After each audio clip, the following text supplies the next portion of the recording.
Tuombe.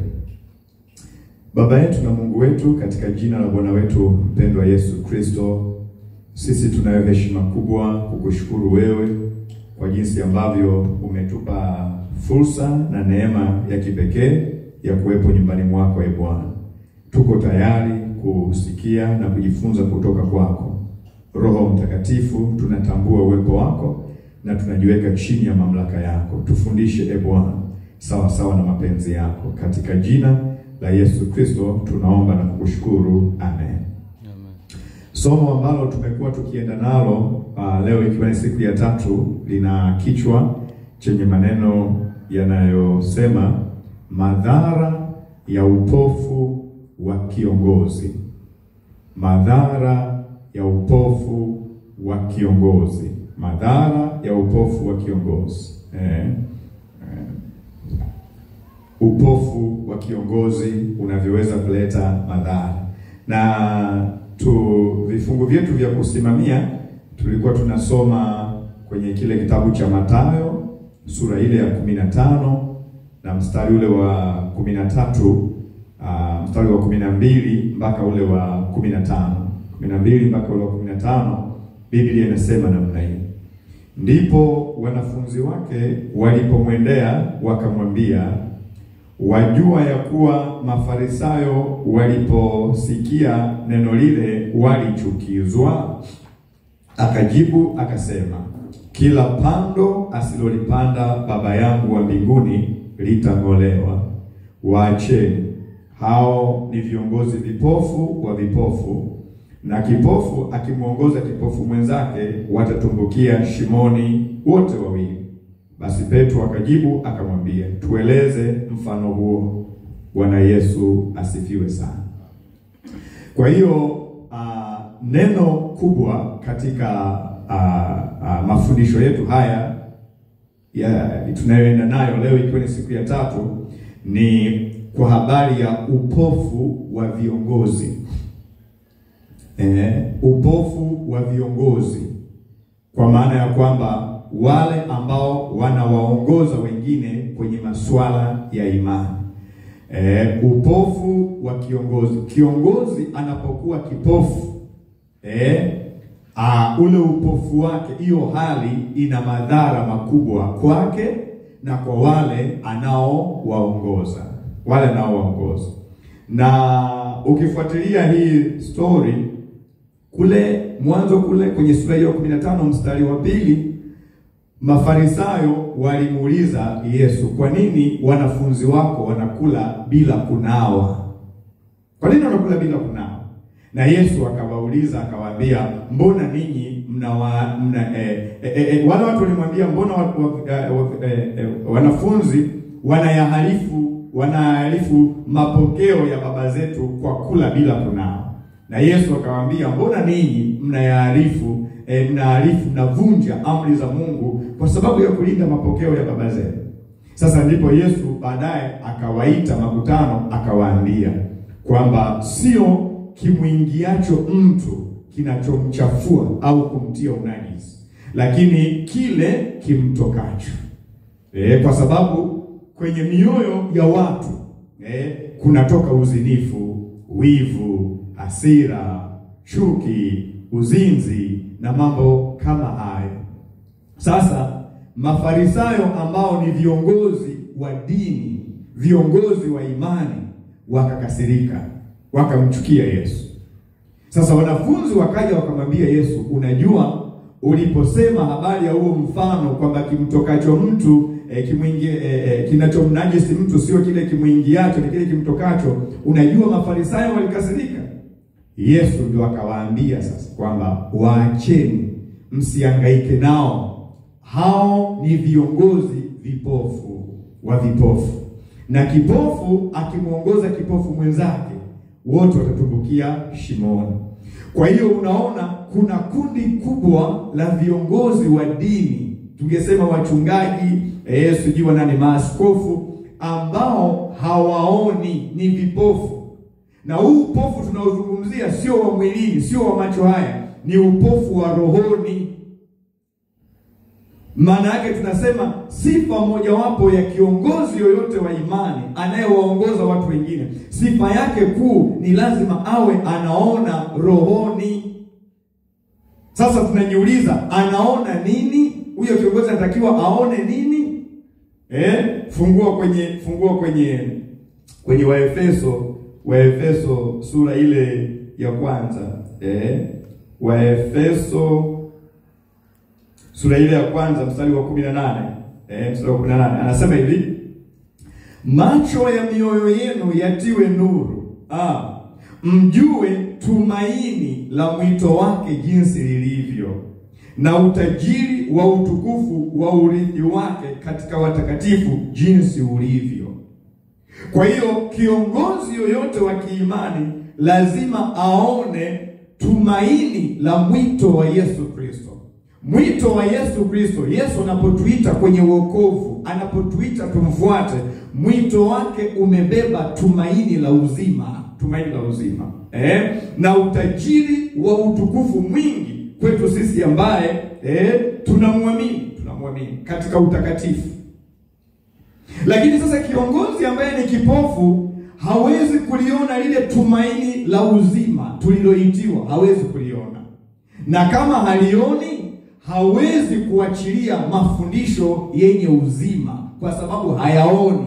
Na kwa sababu hiyo hana moyoni mwake, hana mafundisho yenye uzima. Kiongozi kipofu tuliangalia jana ni yule ambaye amepoteza hali ya kujua makusudi ya Mungu, mawazo ya Mungu, nia ya Mungu, na maelekezo ya Mungu. Yeye anaangalia mambo ya dunia, anaangalia mambo ya ulimwengu huu, taratibu za kidini, mambo ya nje. Ndio maana Yesu anasema hao ni viongozi vipofu. Kwa sababu gani? Msisitizo wao na mkazo wao uko kwenye mambo ya nje, uko kwenye mambo ya kidunia, wala hawaoni tumaini la uzima. Ndio maana Biblia inasema nyakati zinakuja watu watakapoyakataa mafundisho yenye uzima. Viongozi vipofu hawana mafundisho yenye uzima ya kumpa mtu tumaini. Tumaini, kwa sababu sisi wanadamu tumepoteza tumaini kwa sababu ya dhambi, Kwa hiyo Yesu ametuita, ndio maana anasema macho ya mioyo yenu yatiwe nuru mpate kuliona tumaini la mwito wake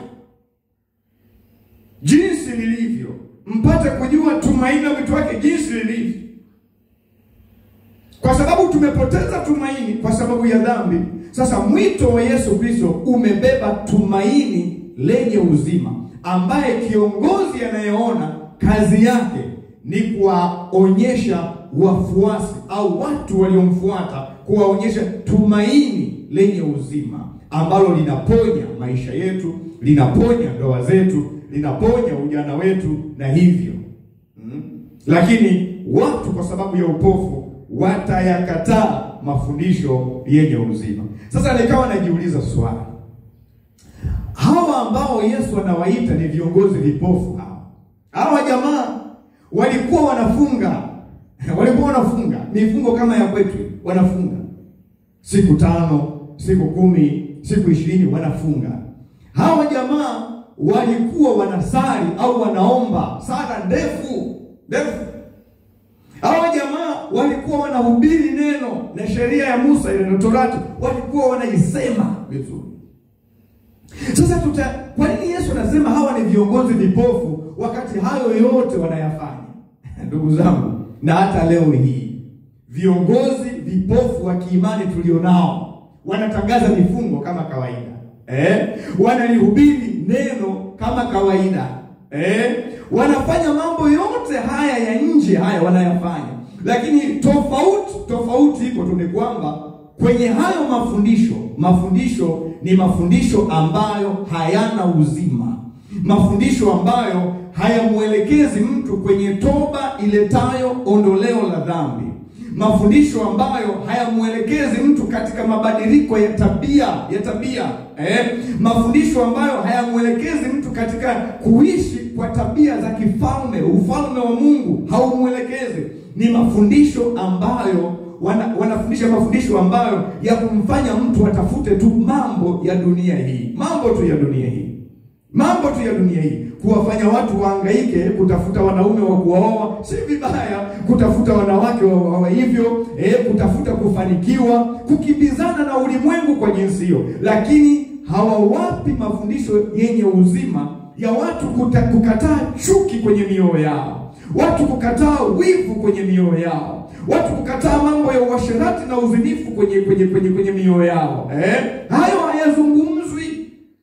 Kwa hiyo mtu atakuja tu kutoka Januari mpaka Disemba anafundishwa utajiri tu, anafundishwa mafanikio tu, lakini ukimwangalia huyo mtu hana tabia za kimungu. Ni mchoyo, ni mchawi, ni mwizi, ana wivu, msengenyaji, mambo yote mabaya anayo yeye. Lakini akija kanisani atahubiriwa tu kufanikiwa.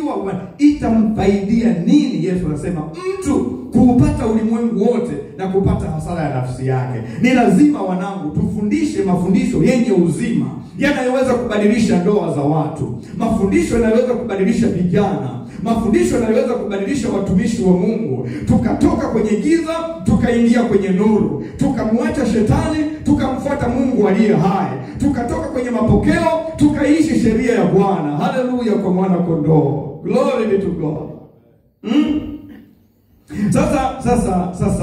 Sasa jana tulikuwa tunaangalia madhara ya huu upofu. Tuliangalia madhara kadhaa, na leo nataka niende ili dhara la tatu. Dhara la tatu, na tutaangalia kwenye kile kitabu cha Mathayo ile 23 mstari ule wa 23. Madhara ambayo tunayapata kutokana na upofu huu wa viongozi ni kwamba upofu unakuondoa katika kuzingatia na kutenda mambo ya msingi katika mafundisho. Kiongozi anapokuwa kipofu, ule upofu unamuondoa katika kuzingatia na kutenda mambo ya msingi katika mafundisho. Kwa hiyo atakuwa ni kiongozi, lakini kwa sababu ni kipofu ataacha mambo ya msingi kwenye mafundisho yake na atafundisha mambo ambayo sio ya msingi.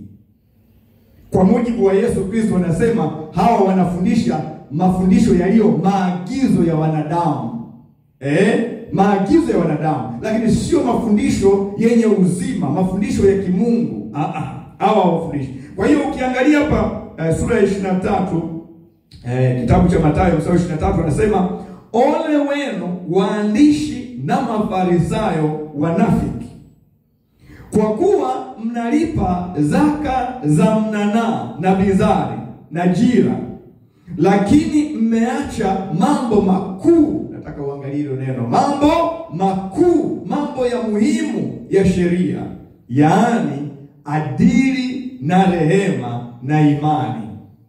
Hayo imewapasa kuyafanya, wala yale mengine msiache.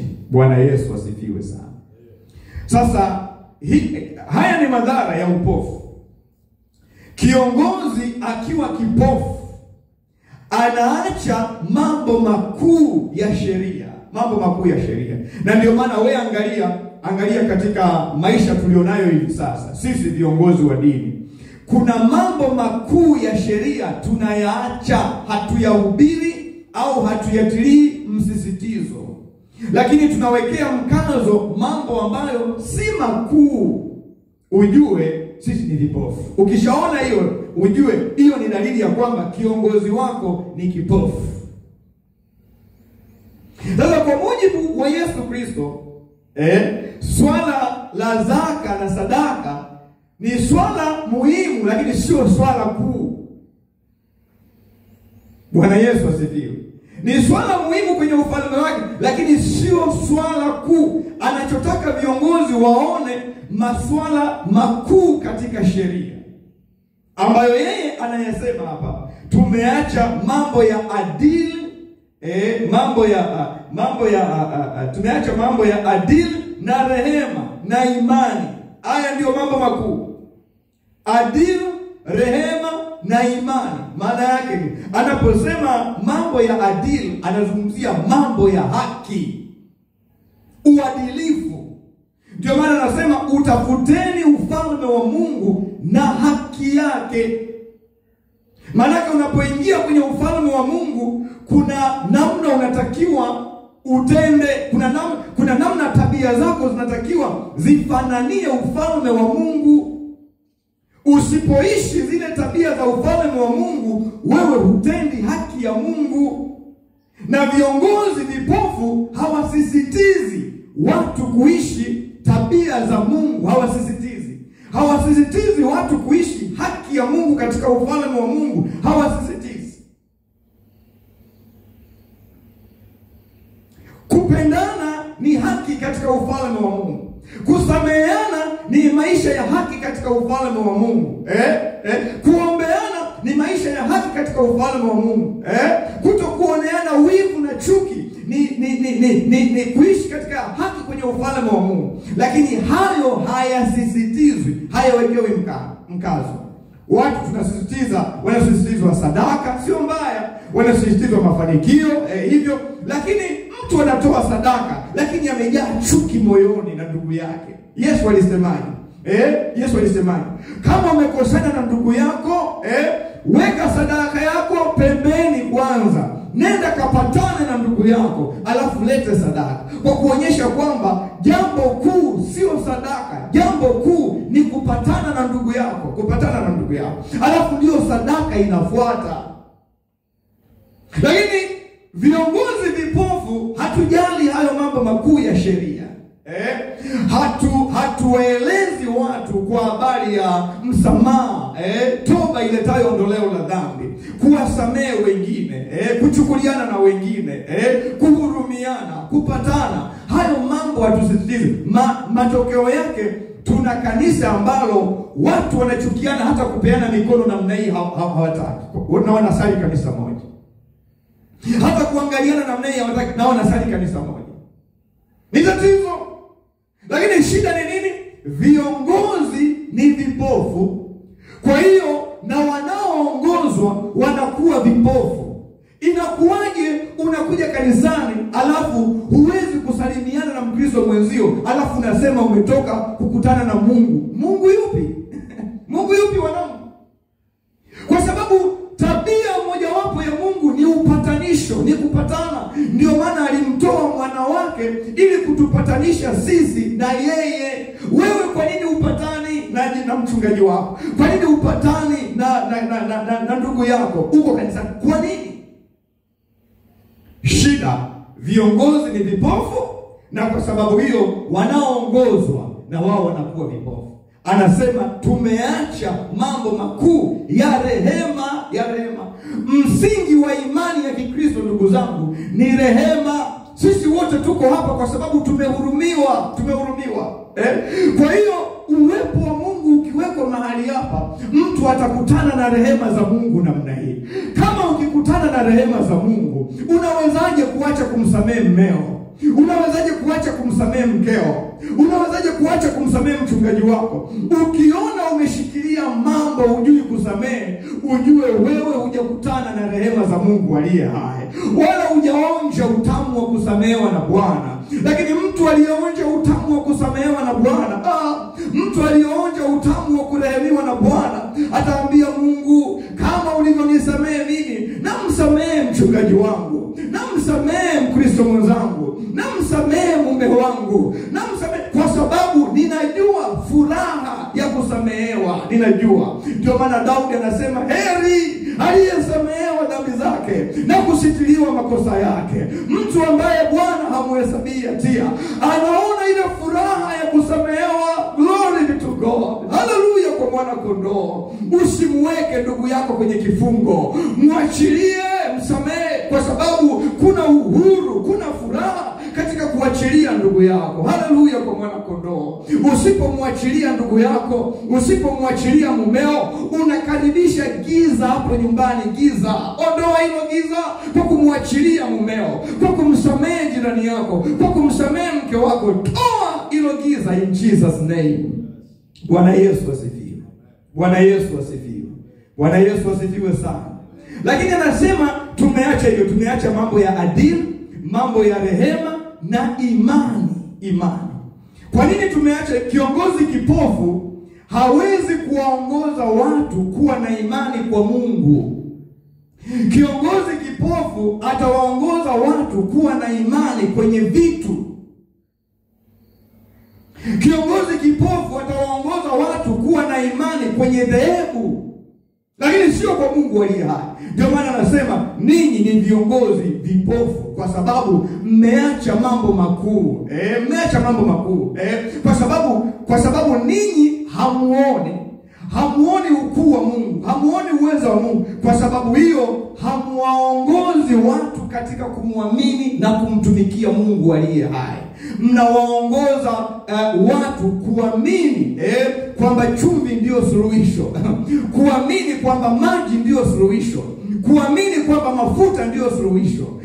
Biblia inasema kwamba tusidhani kwamba uungu unakaa katika vitu vilivyotengenezwa kwa mikono ya wanadamu. Haiwezekani.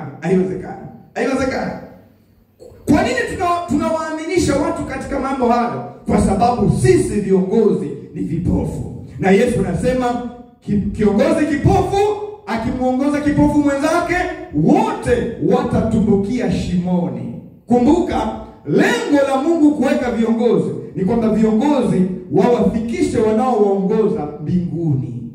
Lakini viongozi vipofu wanawafikisha watu shimoni na sio mbinguni. Ni hatari kubwa. Kwa hiyo sisi tunaoongozwa lazima tuwe makini kwamba viongozi wanaotuongoza wanaona au hawaoni. Kama wanaona nini? Wanaona mapenzi ya Mungu, wanaona mambo ya imani, wanaona mambo ya adili, wanaona mambo ya haki ya Mungu kwenye ufalme wake. Kama wanayaona, mbona hawayasisitizi? Mbona hawayasemi? Yesu anasema kwamba mmeacha mambo ya adili, rehema na imani.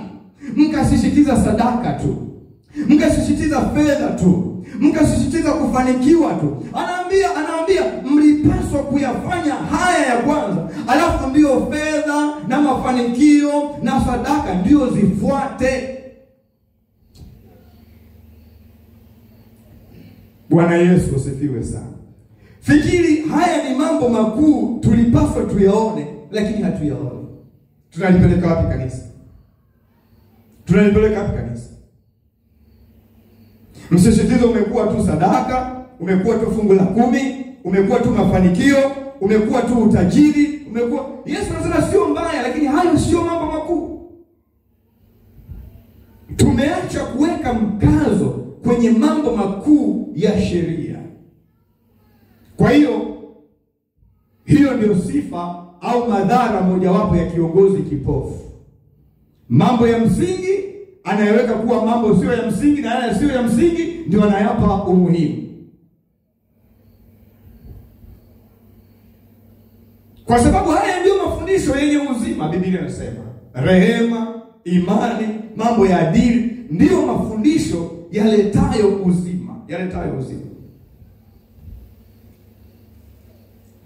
Napenda labda niguse kidogo pale kwenye Tito. Nampenda Tito 1 mstari ule wa 9. Anasema akilishika lile neno la imani vile vile kama alivyofundishwa, apate kuweza kuwaonya watu kwa mafundisho yenye uzima na kuwashinda wenye kupinga. Kiongozi anatakiwa awafundishe watu na kuwaonya kwa mafundisho yenye uzima.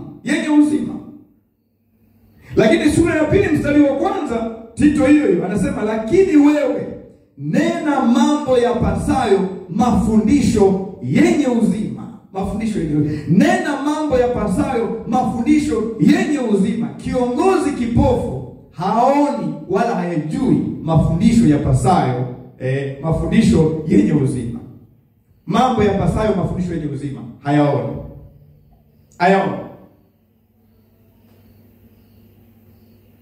Lakini ukiangalia kwenye Timotheo ukiangalia kwenye Timotheo wa kwanza 6 mstari ule wa 3 anasema, mtu awaye yoyote akifundisha elimu nyingine wala hayakubali maneno yenye uzima ya Bwana wetu Yesu Kristo, wala mafundisho yapatanayo na utauwa, amejivuna, wala hafahamu neno lolote, bali ana wazimu wa kuwazia habari za maswali na mashindano ya maneno, ambayo katika hayo hutoka husuda na ugomvi na matukano na shuku mbaya. Mtu yoyote akifundisha elimu nyingine, hawa ni walimu vipofu, wanafundisha elimu nyingine, wala hawakubaliani na maneno yenye uzima ya Bwana wetu Yesu Kristo. Wanangu, tuwe makini. Bwana Yesu asifiwe sana. Lakini ukiangalia tena kwenye Mathayo sura hiyo ya 23, ukaangalia mstari wa 24, Yesu anasema hivi, viongozi vipofu wenye kuchuja mbu na kumeza ngamia. Viongozi vipofu wenye kuchuja mbu na kumeza ngamia. Wenye kuchuja mbu na kumeza ngamia. Maana yake nini? Maana yake Yesu anachosema hapa ni kwamba ninyi viongozi mnaacha kushughulika na matatizo makubwa ya msingi. Mnayaficha, mnayafanya kama hayapo. Mnahangaika na vitu ambavyo havina ukuu katika sheria. Mnachuja mbu, mnameza ngamia. Maana yake mnahangaika na vitu ambavyo havina msingi, vitu ambavyo vitaishia kwenye ulimwengu huu. Mnaacha kuwaambia watu mambo yatakayowapa uzima na kuwapeleka mbinguni. Mnachuja mbu, mnameza ngamia. Haya, sawa, tukatai. Huyo mtu umemfundisha utajiri mwaka mzima, kawa tajiri hapa duniani, lakini hajui rehema ya Mungu, hajui toba, hajui ni mtu amejaa tu wivu, chuki na nini. Anakwenda mbingu gani? Tumechuja mbu, tumemeza nini? Tumemeza ngamia. Tunafundisha vitu vya ulimwengu ambavyo havina uzima. Tunaacha mafundisho yenye uzima. Tunaacha mafundisho yenye uzima.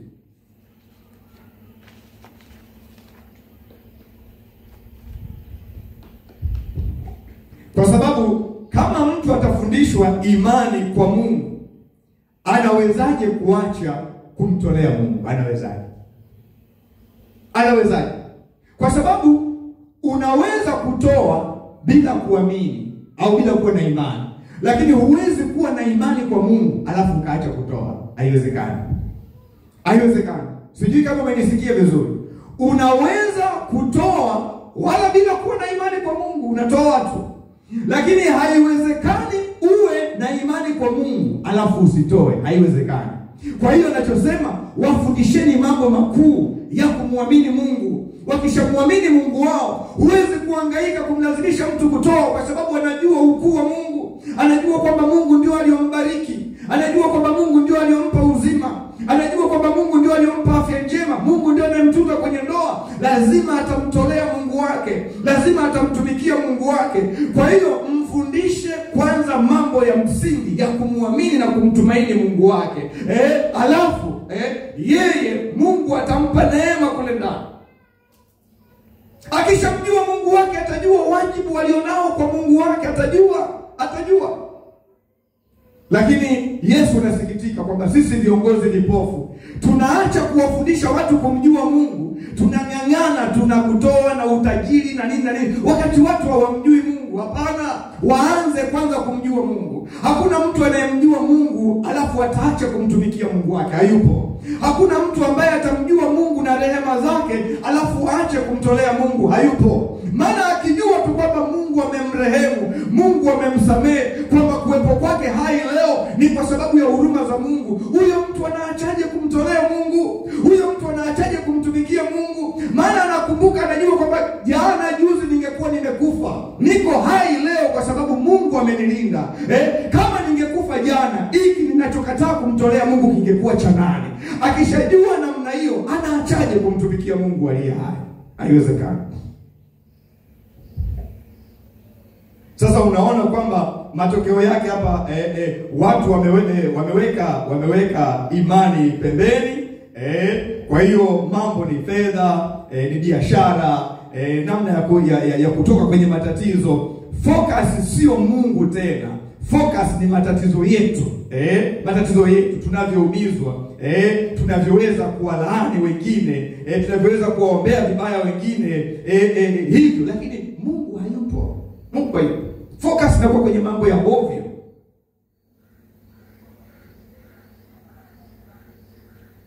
Lakini tatizo au madhara ya 4 ya kiongozi kipofu, madhara ya ule upofu wake ni kwamba ule upofu unawafanya viongozi kutengeneza utakatifu wa nje. Unawafanya viongozi kutengeneza utakatifu wa nje, au upofu ule unawafanya viongozi kuwa wanafiki. Wanatengeneza utakatifu wa nje na ndani kunakuwa hamna kitu. Haya ni madhara makubwa ndugu zangu, madhara makubwa. Na ndio viongozi wa sasa tuna tatizo kubwa la unafiki. Tuna tatizo kubwa la utakatifu wa nje, lakini sio wa ndani. Na kwa sababu hiyo tunatengeneza watu tunaowaongoza wa jinsi hiyo. Yesu anamtaka kiongozi aondoe upofu ili atengeneze utakatifu wa ndani unaoonekana na Mungu. Labda tukiangalia hapo mstari ule wa 26. Anasema hivi: ewe Farisayo kipofu, safisha kwanza ndani. Hiyo ni Mathayo 23 mstari 26. Ewe Farisayo kipofu, safisha kwanza ndani ya kikombe ili nje yake nayo ipate kuwa safi. Safisha kwanza ndani ya kikombe ili nje yake nayo ipate kuwa safi. Alafu anasema 27, ole wenu waandishi na Mafarisayo wanafiki, kwa kuwa mmefanana na makaburi yaliyopakwa chokaa, nayo kwa nje yaonekana kuwa mazuri, bali ndani yamejaa mifupa ya wafu na uchafu wote.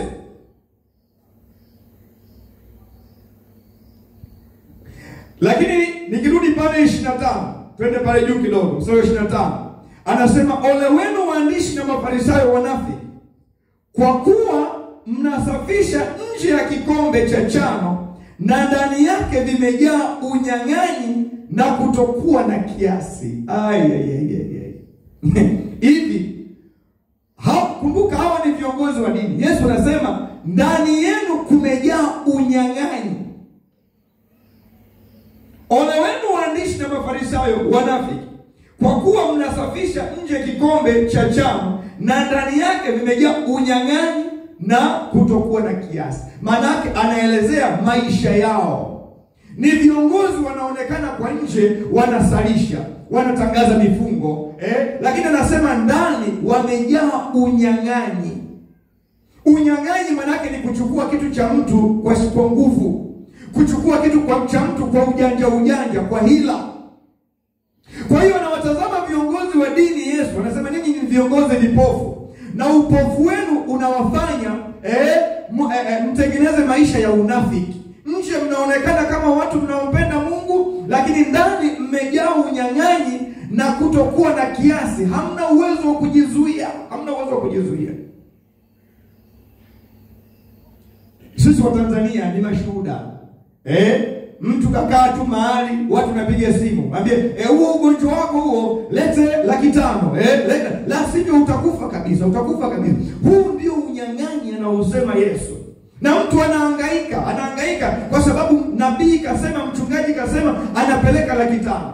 Anaambiwa hapo nyumbani kwako kuna majini, kuna nini, na ukichelewa kuleta hizo pesa, hayo majini yatakuwa, baba sina 500 baba, nina 300. Kaa pembeni huko, lakini utakufa. Mtu anahangaika, anakopa, ananyang'anywa, kwa sababu kiongozi ni kipofu na wanaoongozwa na wao ni vipofu. Yesu hakufanya mambo ya namna hii. Hakufanya mambo ya namna hii. Hakufanya mambo ya namna hii. Hakufanya mambo ya namna hiyo kabisa. Kwa hiyo ndipo pale anasema 26, Yesu anasema kanuni ni kusafisha kwanza ndani ndio kanuni. Ndani ya kikombe ili nje na yenyewe iwe safi. Kanuni ni kuondoa chuki iliyomo mioyoni, ni kuondoa wivu uliomo mioyoni, ni kuondoa hasira iliyomo mioyoni, ili maisha yetu ya nje na majirani zetu yaweze kuwa safi. Lakini kama ndani hatujasafisha, wanangu, tutajibana namna hii, kama mtu aliyevaa gauni lililombana, kukaa na shingo litapasuka, yani utajibana namna hii. Lakini mwisho wa siku tabia tutaiona kwa majirani wako, tabia tutaiona kwa Wakristo wenzako, tabia yako tutaiona kwa mke wako, tabia yako tutaiona kwa mume wako. Kwa nini? Kwa sababu wewe hujasafisha ndani. Ulikuwa ni mnafiki, ulikuwa unajifanya tu nje, unajionyesha tu nje kwamba wewe ni mtumishi, unajionyesha tu kwamba nje kwamba wewe umeokoka, lakini kumbe ndani hakuna badiliko. Yesu anasema kwanza safisha ndani, alafu nje ndio tutaona matendo yako. Lakini kama ndani ya kujasafishika, tutaona nje umejaa matusi, tutaona nje umejaa wivu, tutaona nje umejaa chuki, tutaona nje umejaa hasira, tutaona nje umejaa matakataka. Kwa nini? Kwa sababu Yesu bado hajagusa moyo wako ndani. Haleluya kwa mwana kondoo. Mkristo ambaye Yesu amegusa moyo wake ndani, akaondoa wivu, akaondoa hasira, akaondoa chuki, tutamuona anavyoishi na mume wake, tutamuona anavyoishi na mkewe, tutamuona anavyoishi na Wakristo wenzake, tutamuona anavyoishi na majirani, na watu watasema hakika huyu amebadilishwa ndani nje, sio nje ndani. Haleluya kwa mwana kondoo. Yesu wetu akiingia moyoni, anapindua kila kitu kule moyoni. Lakini ukiona bado hasira zinakufanya utake kuua mtu, bado mambo ya chuki, ujue wewe bado hujapokea badiliko la ndani. Bado huwezi kusamehe mtu, ujue bado hujapokea badiliko la ndani, kwa sababu aliyesamehewa na Bwana amepokea badiliko la ndani. Atasema mimi ni nani nisiweze kumsamehe mwingine, kwa sababu mimi nimesamehewa, nimepata badiliko la ndani. Ukiona hujui kusamehe, bado hujaguswa moyo wako na Yesu Kristo. Haleluya kwa mwana kondoo. Glory be to God. Glory be to God. Mstari wa 27 anasema ole wenu wa 27, ole wenu waandishi na Mafarisayo wanafiki, kwa kuwa mmefanana na makaburi yaliyopakwa chokaa, nayo kwa nje yaonekana kuwa mazuri, bali ndani yamejaa mifupa ya wafu na uchafu wote. Anadili Yesu na viongozi wa dini. Anasema ninyi ni kama makaburi yaliyopakwa chokaa. Nje mnajionyesha kwamba ninyi ni wenye haki, ninyi ni watumishi, ninyi ni Wakristo, lakini ndani ni kama kuna mifupa ya wafu, ya watu waliokufa, mifupa na uchafu wa kila aina. Lakini nje mnaonekana vizuri, mnaonekana vizuri. Mstari wa 28 anasema vivyo hivyo ninyi nanyi kwa nje waonekana na watu kuwa wenye haki, bali ndani mmejaa unafiki na maasi. Wanangu, Yesu anaongea kwa uzito sana. Ndani. Viongozi vipofu hawashughuliki na matengenezo ya ndani. Viongozi vipofu wanajali mambo ya nje ya kujionyesha tu, lakini ndani kumeharibika. Ndani kuna mifupa ya watu waliokufa, ndani kuna chuki, ndani kuna uadui, ndani kuna uovu, ndani ya kujakaa sawa. Yesu anataka kudili na mambo ya ndani ili nje kuwe safi. Glory be to God. Bwana Yesu asifiwe. Lakini mstari wa 29 mpaka wa 30 kule 31 anasema hivi: ole wenu waandishi na Mafarisayo wanafiki, kwa kuwa mnayajenga makaburi ya manabii na kuyapamba maziara ya wenye haki. na kusema, kama sisi tungalikuwako zamani za baba zetu, hatungeshirikiana nao katika damu ya manabii. Hivi mwajishuhudia wenyewe ya kwamba ninyi ni wana wao waliowaua manabii. Kijazeni basi kipimo cha baba zenu, enyi nyoka, wana wa majoka. Mtaikimbiaje hukumu ya jehanamu? Bwana Yesu asifiwe. Ngoja nikueleze kidogo. Hawa jamaa viongozi vipofu walikuwa ni mahodari kweli wa kwenda kupalilia na kuyajengea makaburi ya mitume wenye haki waliouawa kwa sababu ya kumtangaza Kristo. Wao ndio walikuwa wanakwenda kuyajengea yale makaburi, kama vile kuonyesha kwamba wana waenzi. Umeona? Lakini kumbe maisha yao sio ya haki. Sio ya haki. Kwa sababu wale manabii waliuawa na baba zao ndio waliowaua. Ndio waliowaua. Wao wanasema kwamba sisi tungelikuwepo wakati huo tusingefanya kama baba zetu. Kwa hiyo wanakwenda wanatengeneza yale makaburi na nini. Yesu anaambia ninyi ni wanafiki wakubwa. Ni wanafiki. Ni kama vile leo uone tu kwenye familia baba alikufa, alafu watoto wanakwenda pale baba wanamolea kwenye kaburi la baba, wanalijengea, wakati baba hao aliwaagiza wawe na umoja. Baba hao alikuwa ni mtu mwenye upendo. Baba hao walichukia magomvi, lakini wao wanakwenda kwenye kaburi wanajidai kama wanamwenzi baba yao, lakini huku kwenye familia wanataka kuuana, huku kwenye familia wanarogana, huku kwenye familia wanachinjana, wanasemana vibaya. Ni baba yupi mnayomwenzi? Hata mkienda kwenye kaburi lake, mbona hamuyaenzi ya baba yenu? Mbona mnapigana kwenye familia?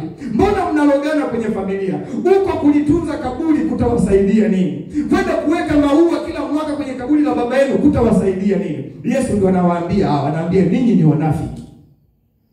Hawa manabii, hawa na mitume waliuawa na baba zenu. Na ninyi mnajidai kwenda kwenye makaburi mkijionyesha kama ni watu wema sana, lakini ni kwa nje, lakini kwa ndani mmeoza, mmeharibika, hamna maisha ya haki. Anawaambia enyi nyoka, wana wa majoka. Maana yake nini? Maana yake uovu ule wa baba zenu, wa kutoa sumu, wa kuangamiza, wa kudanganya na kupotosha. Ninyi mnafanya uovu huo kwa sababu nyoka ni maarufu kwa udanganyifu, na wao kama viongozi wa dini wamejaa mafundisho yenye kupotosha watu, mafundisho yasiyo ya kweli, mafundisho yanayowaua watu kiroho badala ya kuelekeza kwa Mungu. Ndio maana anawaambia enyi nyoka, wana wa majoka. Maana yake mmejaa mafundisho yasiyo sahihi, mmejaa mafundisho yasiyo ya kweli, yanawaangamiza watu badala ya kuwafanya watu waende kwa Mungu aliye hai. Anasema mtaikimbia vipi hukumu ya Mungu? Ninyi mtaikimbia vipi? Wanangu, nataka kuwaambia ya kwamba iko hukumu kwa kila kiongozi kipofu ambaye badala ya kuwapeleka watu kwa Mungu anawapeleka watu shimoni. Biblia inasema kwamba hakuna namna tunavyoweza kuikimbia hii hukumu. Ni vema tukajisaisha sasa, tuwapeleke watu kule Yesu anakotaka, lakini tusiwapeleke watu shimoni kwa sababu ya tamaa zetu za fedha, kwa sababu ya tamaa za maisha haya, kwa sababu ya mambo ya kidunia. Haleluya kwa mwana kondoo. Glory be to God. Glory be to God. Bwana Yesu asifiwe. Haleluya. Basi wanangu, kwa leo tuishi hapa na tumuombe Mungu atusaidie sisi na kwa sababu ya upofu ulio kwenye utu wetu wa moyoni, ili tuweze kuona na tuweze kuwaongoza watu wa Mungu katika njia stahiki, bila kuongozwa na tamaa zetu, bila kusukumwa na mahitaji yetu. Tulinene neno la Mungu kwa haki na kwa halali. Glory be to God. Baba, katika jina la Yesu Kristo aliye hai, asante kwa uaminifu wako na baraka zako Bwana.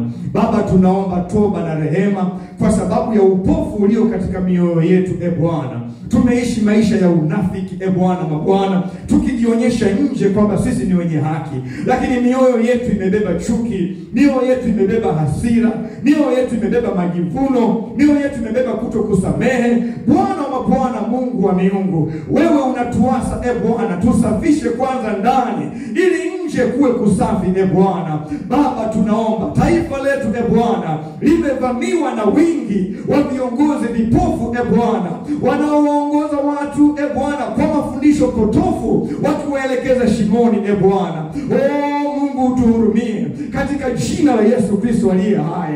Wasaidie wanaoongozwa Bwana, tusaidie na sisi tunayeongoza Jehova. Wape macho Bwana wanaoongozwa, waone Bwana tumaini la mwito wako jinsi lilivyo Bwana, tumaini la mwito wako jinsi lilivyobeba uzima Jehova. Tupe na sisi viongozi Bwana kulihubiri tumaini lenye uzima litakalotoa watu kwenye uzinzi, tumaini lenye uzima litakalotoa watu kwenye uchawi. Tupe kuliona na kulihubiri tumaini lenye uzima Bwana litakalotoa watu kwenye chuki, kwenye hasira Bwana, na kuwafanya kuwa watoto wa Mungu aliye hai. Baba, ukaimarishe maisha yetu ya imani. Baba, ukaimarishe maisha ya adili na haki, maisha ya kupenda rehema Bwana. Tupe neema ya kuwasamehe wengine, tupe neema ya kuwarehemu wengine kama sisi tulivyosamehewa na wewe. Hatuna sababu ya kutokuwasamehe wengine Bwana, kwa damu ya mwana kondoo. Tupe neema ya kuwasamehe wake zetu Bwana kama sisi tulivyosamehewa na Bwana. Tupe neema ya kuwasamehe Bwana mabwana waume zetu Bwana kama sisi tulivyosamehewa na Bwana.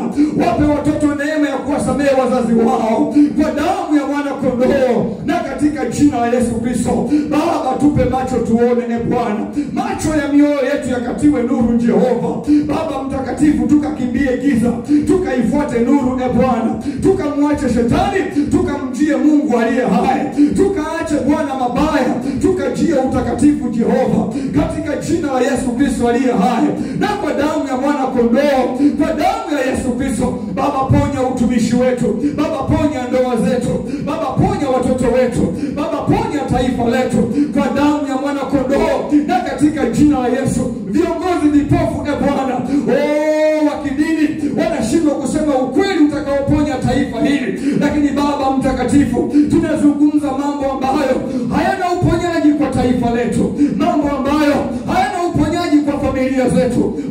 Baba, tupe macho tuone makusudi yako kwenye taifa hili. Tunene mambo yapasayo uzima kwenye taifa letu, tunene mambo yapasayo uzima kwenye ndoa zetu, tunene mambo yapasayo uzima kwenye maisha yetu, katika jina la Yesu Kristo aliye hai.